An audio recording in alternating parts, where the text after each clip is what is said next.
Parmi les plus perdants le jour du jugement, tâche à ne pas être parmi eux, c'est des gens qui ont fait la prière, des gens qui ont fait le jeûne, des gens qui ont lu le Coran, ainsi de suite, mais le jour du jugement, ils vont être surpris qu'ils sont des mécréants. Oui, des mécréants. Ils ont jeûné, oui, ils ont jeûné. Ils ont prié, oui, ils ont prié. Et c'est étonnant, comment ils sont mécréants? Le prophète sallallahu alayhi wa sallam a dit dans un hadith sahih, des gens de notre peau, ça veut dire qu'ils s'attribuent à l'islam. L'un parmi vous, il sous-estime sa prière par rapport à leur prière, prie beaucoup. Et l'un parmi vous, il sous-estime son jeûne par rapport à leur jeûne, et son Coran, le nombre de Coran qu'il a appris par rapport à ce que eux, ils ont appris. Ils sortent de l'islam comme la flèche sort du gibier quand il la chasse.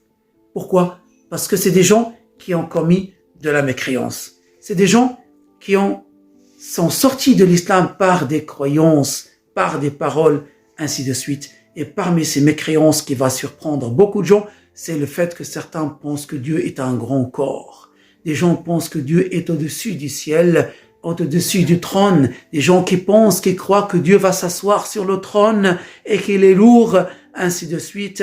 Des gens qui pensent qu'Allah a des mains, qu'il a des pieds. Wal'iyadhu billah, nous demandons à Allah Ta'ala la protection. Hasha, Allah ne ressemble à rien de ces créatures. Il existe sans endroit et sans place. Et malheureusement, ces gens, ils sont en train d'égarer d'autres en soi-disant, ils font la da'wa, ils égarent d'autres en leur disant, par exemple, parmi leurs pseudo-preuves, ils disent, le prophète dans un hadith sahih, il a dit à l'esclave, il est où Dieu?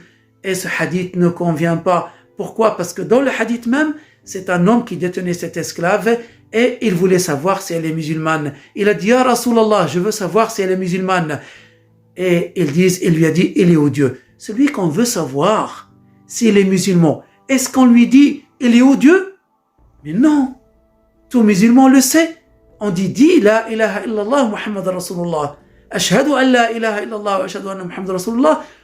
Là, on saura si elle est musulmane. Et là, c'est des gens qui s'accrochent à des hadiths, ils les ont compris mal, ils les traduisent mal, ils voient Iliad dans le Coran, ils la traduisent par la main, alors que ça veut dire la puissance selon certains savants. Les quatre écoles ont jugé celui qui croit que Dieu est un corps ou qu'il est au-dessus du ciel ou du trône, ils l'ont jugé mécréant, que ce soit l'imam Ahmad, Abu Hanifa, Shafi'i ou l'imam Malik. C'est des gens qui s'accrochent à des pseudo-preuves et malheureusement ils seront surpris.